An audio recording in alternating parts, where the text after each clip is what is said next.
مفتی سراج حکیم صاحب کے آفیشیل چینل کو سبسکرائب کریں۔ فضائل اعمال میں آپ نے واقعہ سنا ہے؟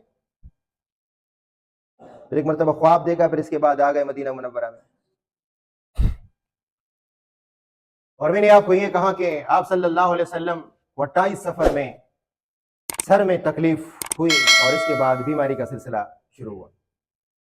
14 دن آپ صلی اللہ علیہ وسلم بیمار ہوئے۔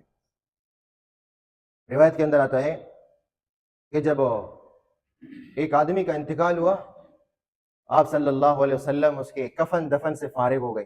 مسجد نبی کے بالکل برابر میں جنت البقیع ہے، 5-6 قدم کے برابر میں جنت البقیع ہے، ہزاروں کی تعداد میں صحابہ کی قبریں وہاں پہ ہیں۔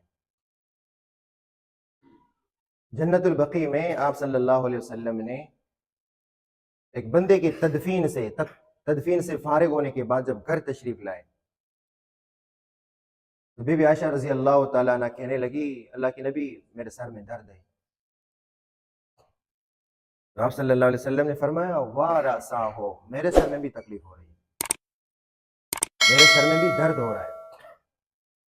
اور پھر اس کے بعد بخار کا سلسلہ شروع ہوا، اور اتنا تیز بخار تھا کہ عبداللہ بن مسعود رضی اللہ تعالیٰ عنہ، میں نے پچھلے جمعے کو بتایا کہ اتنے فاصلے پہ بیٹھے ہوئے تھے،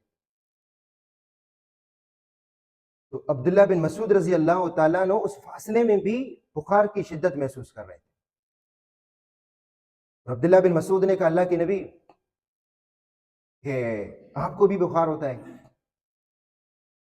اللہ کے نبی نے فرمایا کہ مجھے تو عام بندوں سے دگنا بخار ہوتا ہے، اور بخار کوئی بری چیز نہیں ہے، اس سے گناہ انسان کے صاف ہو جاتے ہیں۔ اور یاد رکھو، انبیاء علیہ السلام گناہوں سے پاک ہوتے ہیں، انبیاء علیہ السلام کا کوئی گناہ نہیں ہوتا۔ باقی رفع درجات کے لیے اللہ تبارک و تعالیٰ اپنے انبیاء پر بھی مشقت ڈالتے ہیں۔ آپ دیکھیں دینی تکلیف کتنی اپنے انبیاء پر تکالیف ڈال دی ہے۔ پھر یہاں سے بیماری کا سلسلہ شروع، بخار کا سلسلہ شروع۔ ایک دن آپ صلی اللہ علیہ وسلم نے 2 صحابہ کے سہارے پر مسجد میں تشریف لائے۔ آپ صلی اللہ علیہ وسلم 2 صحابہ کے سہارے پہ تشریف لائے، اور آپ صلی اللہ علیہ وسلم نے صحابہ سے پوچھا کہ نماز پڑھیے، غالباً مغرب کا وقت تھا، کہا نماز پڑھیے، کہا آپ کا انتظار ہو رہا ہے۔ تو آپ صلی اللہ علیہ وسلم نے کوشش کی کہ میں نماز پڑھاؤں، لیکن آپ صلی اللہ علیہ وسلم پھر گر گئے، دوبارہ کوشش کی، نقاہت اتنی زیادہ تھی، بیماری کا اثر اتنا زیادہ تھا کہ آپ صلی اللہ علیہ وسلم نماز نہیں پڑھا سکے۔ آپ صلی اللہ علیہ وسلم نے صحابہ سے پوچھا، نماز ہوئی ہے؟ نماز پڑھیے۔ دیکھو آپ صلی اللہ علیہ وسلم اس حالت میں، بیماری کی حالت میں، سر میں بھی درد، 2 صحابہ کے سہارے پہ مسجد آ رہے ہیں۔ 2 صحابی کے، ایک حضرت علی رضی اللہ تعالیٰ عنہ ہے، دوسرا غالباً فضل ابن عباس رضی اللہ تعالیٰ عنہ ہے۔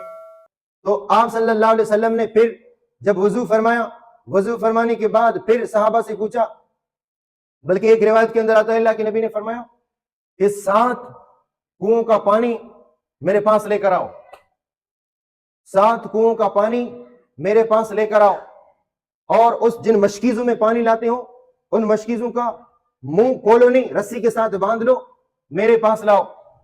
مضبوط روایات ہے، صحابہ لے کر آئے۔ بی بی عائشہ، چونکہ آپ صلی اللہ علیہ وسلم کے آخری دن بی بی عائشہ کے گھر میں تھے، آپ صلی اللہ علیہ وسلم نے فرمایا کل کس کی باری ہے، کل کس کی باری ہے، پرسوں کس کی باری ہے۔ صحابہ سمجھ گئے، امہات المومنین سمجھ گئیں کہ آپ صلی اللہ علیہ وسلم بیماری کے دن بی بی عائشہ رضی اللہ تعالیٰ عنہ کے گھر گزارنا چاہتے ہیں، اور آپ صلی اللہ علیہ وسلم کو پتہ بھی تھا کہ کل فلان کی باری ہے، فلان کی باری ہے، فلان کی باری ہے۔ دیکھیں بیماری کی علامات بھی ہیں، لیکن آپ صلی اللہ علیہ وسلم کے انصاف کو دیکھ لو، بیویوں کے بیچ میں انصاف دیکھ لیں، بیماری کی علامات ہیں، لیکن پھر بھی اللہ کے نبی پوچھ رہے ہیں کہ کل کس کی باری ہے، کل کس کی باری ہے، پرسوں کس کی باری ہے۔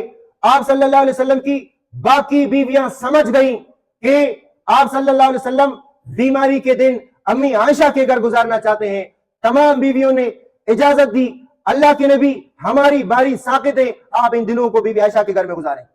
تبھی تو بی بی عائشہ رضی اللہ تعالیٰ عنہ بطور فخر کے کہتی تھی کہ مجھے اللہ نے چند ایسی خصوصیات دی، دنیا کیا، دنیا کو تو ویسے نہیں ملی، باقی اللہ کے نبی کی ازواج مطہرات کو بھی وہ فضیلت نہیں ملی. میں نے یہ بیان کیا آپ کے ساتھ کہ اللہ کے نبی کا وصال ہوا میری باری میں، میرے گھر میں.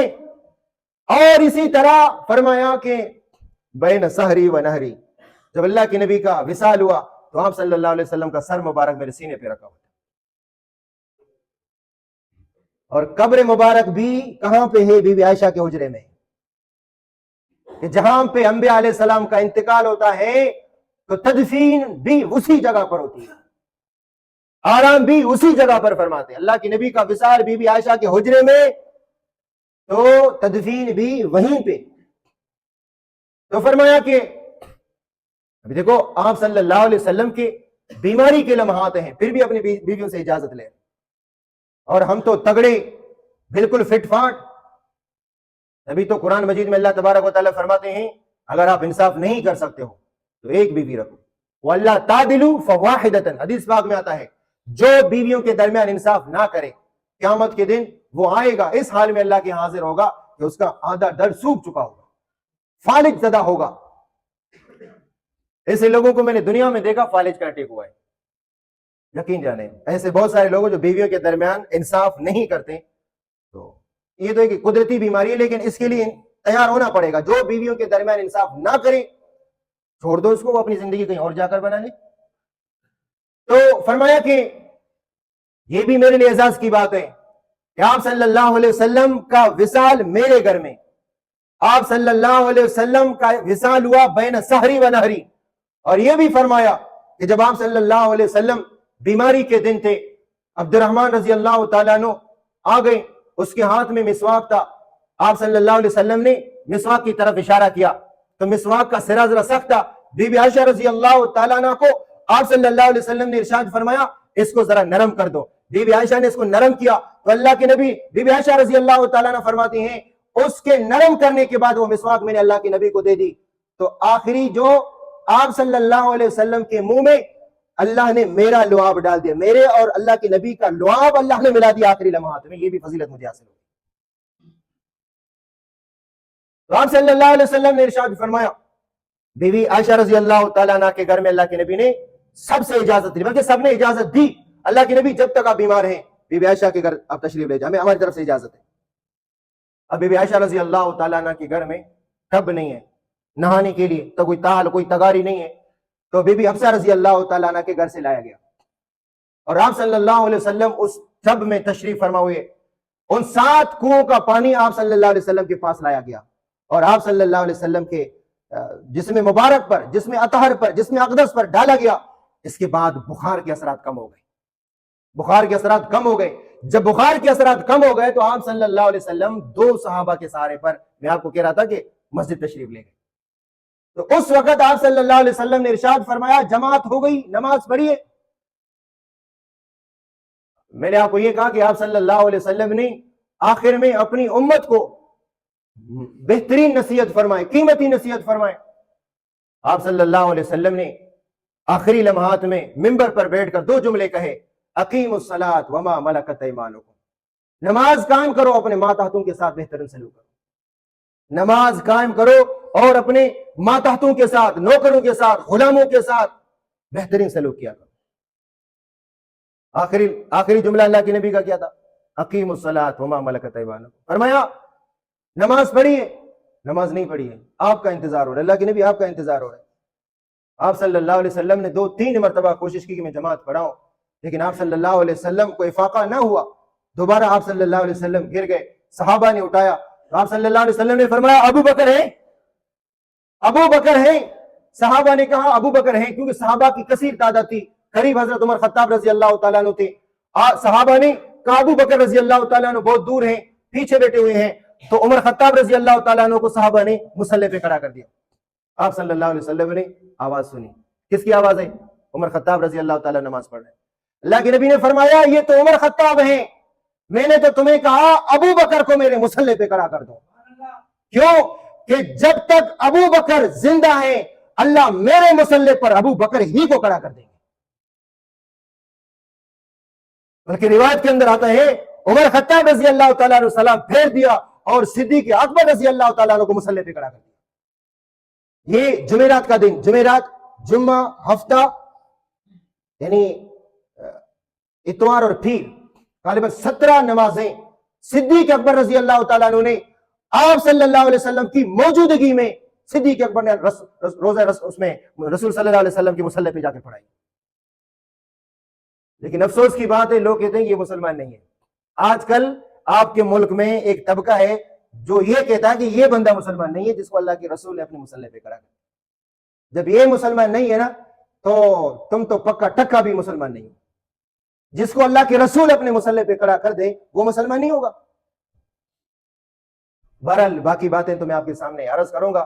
میں تو کچھ اور آپ کے سامنے عرض کرنے والا تھا کہ آپ صلی اللہ علیہ وسلم کا وصال ہوا کہ پھر جنازے میں اختلاف ہوا کہ جنازہ کون پڑھائے، غسل دیں یا نہ دیں، جنازہ پڑھائیں یا نہ پڑھائیں، کفن پہنا یا ان کپڑوں میں، قبر لحدی بنائیں یا شک بنائیں، اس پر گفتگو کرنی تھی۔ لیکن چونکہ وہ بھی بات آپ صلی اللہ علیہ وسلم کی وفات سے متعلق تھے، اللہ نے زندگی دی، آئندہ جمعے کو بیان کریں گے۔ اللہ تبارک و تعالی ہمیں آپ صلی اللہ علیہ وسلم کے سیرت پر چلنے کی توفیق عطا فرمائے۔